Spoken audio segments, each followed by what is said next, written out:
Here today with the future of the Dallas Ducks. On my left is Logan Wilt, 26. He's a native of Westland, Michigan. He was the head coach last season for the Motor City Gamblers elite team, and also the assistant coach for the Premier Gamblers. He is a product of our local system. He played in the old MNJHL before all the teams moved into the USPHL with the Ironwood Youpers. That was back in 2014-15. Welcome, Logan, first of all. And then you were, it looks like you played with the Motor City Hawks as well, and attended Schoolcraft College for a season and a half before testing the junior waters one more time in the Western States League. Yes. So you've learned a lot in junior, and you've been with the Detroit area teams for 3 seasons as an assistant coach, and then obviously stepping up to the head coaching spot last year. So kind of carved out your teeth there, and I have to say congratulations first of all, and really that team has really been turned around, I think, in the last 4 or 5 years. I know there's several people that are probably responsible for that, but what was the challenges like there? Well, thank you, first of all. I think the biggest thing for us was kind of just shifting the culture around in terms of kind of gearing more towards winning, and kind of selecting guys with the correct character that we thought could have a successful locker room and put together a successful product on the ice. Excellent.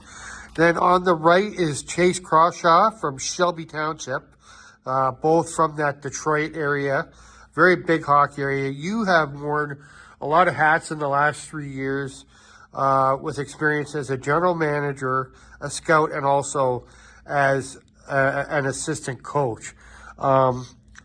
I really like the scouting and general manager stuff because, that's something that I think that could really help our team, as far as, having the contacts with players and stuff like that.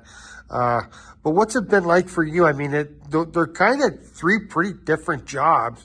So do you have to kind of just learn to sort of allot the right time to each position, or how does that work? Yeah, so when I kind of got into junior hockey, I was a little bit thrown to the wolves and kind of took on a lot of those roles early on, and it was really learning to kind of balance out those roles. They have kind of different objectives in season and out of season, of course. So it was just really learning kind of step by step throughout the year. You're learning a lot from Logan, who spent some more time coaching, from some other coaches as well, kind of how that side of things work. And then in terms of the managerial and scouting side, I feel like I've always had a pretty good eye for talent, and I really enjoy talking to people. So that was a lot easier than the coaching, in my opinion. Just going into the ranks, feeling really comfortable, being able to have good conversations with players, with coaches. So it was definitely a lot to learn at one time, but it's been a ton of fun, been a great experience so far. Yeah, for sure. That's great, and it like I say, it bodes well for our team that we have experience in that area now. Obviously, working together in the same organization for a couple of years, you two have built some chemistry, I'm sure. Logan, what's it been like to kind of be partners along the way? Have you guys kind of become a bit of a coaching team? Absolutely. Chase does a terrific job, wearing all those hats as well. And Chase and I see eye to eye on just about everything you could imagine. So it's look at it as if it's a well-oiled machine, so to say. Okay. Now, there was some lean years for us where we relied on your team for lending players and stuff like that. I don't know if you guys were with the organization at the time.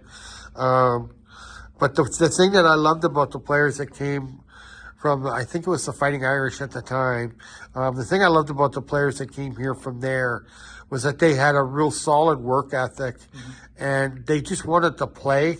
They drove all that way to get here just to play some hockey games, and then got in their car and drove back. Would you say that's part of the identity of of the teams you put together is that they work hard? Absolutely, and that's something we take a lot of account for in the recruiting process in terms of who guys are as a person. Work ethic is a huge thing, and guys that just overall kind of love the game. We know that recruiting those guys, we're going to have no issues with them coming in and putting in the work in on a daily basis. So we've had a lot of success with those types of guys in the past, and that's exactly what we're looking to bring over here. Okay.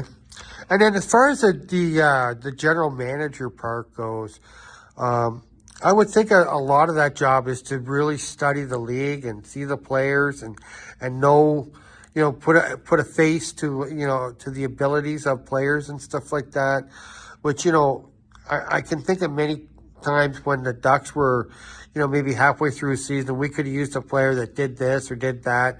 And, it's got to. How do you kind of keep all that stuff organized and together? Yeah, so it really starts with relationships. I mean, in hockey, in life, just kind of our relationships are the number one thing. So, one of the nice things that I've been able to do with this role is become very friendly with people. Not just around the team or around the league, with different teams, but people in the league office as well. So. I talk to people from different organizations all the time. Just keep very friendly relationships. So when it does come that we might be looking to make a move, make an addition, the communication has already been there in the past. So it makes it a nice conversation. When you happen to be friends with people, you want to kind of help each other out. That comes in a very comes very handy. And say if we are looking for a player, some of the coaches, some of the general managers that we have talked to that we're friends with, just say, hey, we're looking for this. This is something you can help us with, and with the relationships that not just myself but Logan have as well. It's something that they're usually willing to help with. So it really is all just kind of relationship management on top of definitely watching players, watching other teams, looking for what kind of fits on the ice as well. How much of a challenge was it this past season where you basically doubled your roster going with the elite team, and you're competing with 5 or 6 other teams that were doing the same thing to get players? Was that a difficult chore? Oh, absolutely. I mean, it's instead of, in a recruiting season having to fill one team all of a sudden, and, even with that being the case, filling one team, you usually have some holdovers. This is, going completely brand new. It was a ton of work, but at the end of the day, that's something that I know Logan and I really love doing. We love being in the rink, we love building, we love recruiting. It's something that we have a ton of success with, and at the end of the day, it probably is my favorite part of this level of hockey is going out and doing that. It really is fun meeting new people, meeting new coaches, going to different places, and knowing that throughout that offseason you're building something that can really have a ton of success on and off the ice. Okay. Coach, I know one of the things that I've always liked about the team, that Midwest East division, which kind of came out of that Midwest league. I remember the Traverse City team, they had a 100% local roster. Mm-hmm. And I do believe most of the teams in that Midwest East division are more local than, say, a lot of the other teams. Do you see that as being a challenge here? I mean, there's very, I love having Wisconsin players on our roster, but I don't think we could fill a roster locally. So as far as that goes, I mean, there definitely is, quite a bit of local talent that, we have our eyes on. With that being said, there will be guys coming from, elsewhere. And I think the coolest part about that is for those guys to come in and kind of experience, what the city has to offer. Okay. And that's been a big thing in our recruiting process, is kind of trying to get it out there the best that we can of how cool of a place this really is. And I think it's going to be pretty eye-opening for some of those guys that kind of make the journey out here to see, all that the city has to offer. Okay. What are some of the things, you guys are still kind of getting your feet wet here. I don't know if this is your first time in town since you signed on, but what are the things that you think, the one thing I think that sticks out for me that the team can offer is almost unlimited ice time. Mm-hmm. I don't know if that's unique or whatever, but what are the things that kind of sell this program? I think the ice time is one of the big ones. Our goal is to bring in guys that have aspirations of playing at higher levels, whether it be the tier 2 level, the collegiate level, whatever right. it may be. So the biggest selling point with that is it's essentially unlimited development. Okay. With the amount of access that guys have to ice. it's kind of put in their hands in the sense of how much work do you really want to put into this, right? Right. And that's something that we're very big on. Chase and I are around the rink all day on a daily basis, and we look forward to getting the opportunity to really utilize that extra ice to help some of these guys develop into what they want to be and help them achieve their goals. Okay.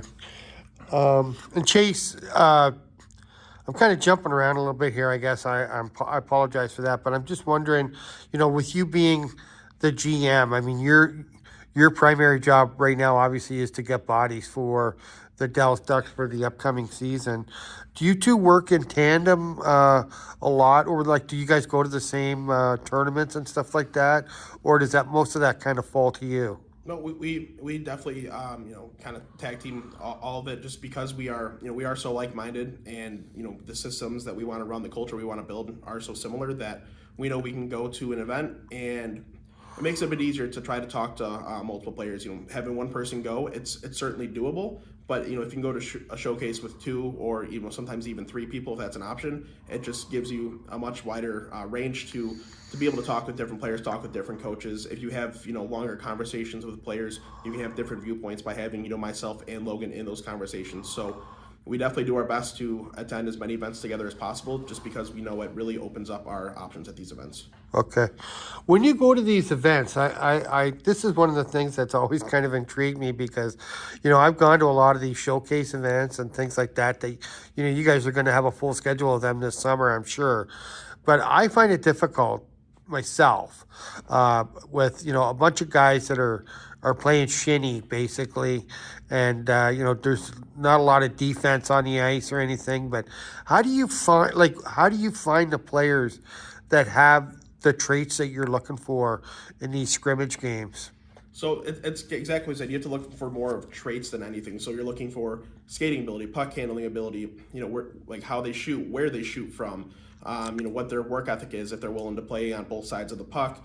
In general, what we want in terms of our systems, if they kind of fill that role in terms of positioning. As you said, it is kind of shinny, so it's a bunch of guys that have never played together. It's a lot of running around, right? But you can still have a kind of sense of who knows the game a little more than most by being in general positions. So it's a lot more looking at individual traits compared to what they're going to be doing as a line. So it is going to be a little bit different than going to, say, in season, like a high school or a travel or AAA game. Those guys have been playing together for a lot longer, of course. So these events are a lot more about traits than about falling into a system. Okay, a couple of things to follow up on that. I'm just so interested. Do you find that you generally have the same number circled on your roster when you guys go to these events? Yeah, just about all the time. And at the end of the events, Chase and I will go back and sit down and kind of break down who we had. And for the most part, those things do generally come together in the sense nice. we do have most of the same guys circled. There will be some extra guys that he brings, some extra guys that I bring, and then we'll kind of sit down and break down the impacts we feel that those guys can have to our club. Okay. And then again, just to keep on that, you generally get, 3 to 5 minutes to talk to a guy that you're interested in, maybe. It's a very quick, I don't know if I'd call it an interview, information session or whatever, but in some ways, I've heard that those little sessions are almost as important as the on-ice stuff. What kind of conclusions can you come to just from a real quick conversation? Yeah, so, in terms of what we have to provide to the players, some that you learn a lot in school, especially, I went to a business-oriented school, so it was really about perfecting an elevator pitch. You'd be able to present yourself in 30 to 45 seconds to a player, giving that first initial impression. And so that's something that, myself and Logan really work on and really refine. And when it comes to the players, you can kind of notice things such as eye contact, general engagement. If they have questions, you can, kind of gauge excitement levels. So there's a multitude of factors to kind of determine, if that player is going to fit culturally, if they're interested in our program, if they're responding to us. It's always great when people have questions on the spot and you can still get them done in you said a 3 to 5 minute span. So it's, there is, again, a multitude of factors, but we're really just trying to identify any little trait or quirk that we can that we think translates to, to what we're looking for. Okay. And as far as the Ducks go right now, I'm not sure, are you aware where they stand? I mean, do you have a picture of, how many of last year's players are interested in coming back, and like what kind of players that you need for the season ahead? Yeah, we have some ideas and we've had some conversations. We're still kind of trying to put things together. There's obviously some players that might want to just explore other options just to kind of see what's out there. That's it's the reality of the landscape of junior hockey. But there have been discussions, some things that hopefully kind of begin to progress a little more as this offseason rolls along, so we can kind of have a better idea of where things are going to stand. But ultimately in junior hockey, it is always a little bit of a wait and see. Okay. Coach, I often ask people about the sort of different character traits of a player that plays in the Midwest. They compare to the East, or out West, where out West it's probably a little bit more physical. Out East maybe a little bit more skilled. But is there any difference in character or sort of team traits that you note between the Midwest East and the Midwest West? Is there a Midwest West prototype at all?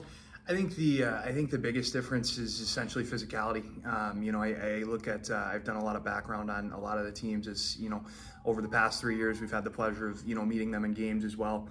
And in that kind of research, I've come to find out the big mold is tough to play against out here.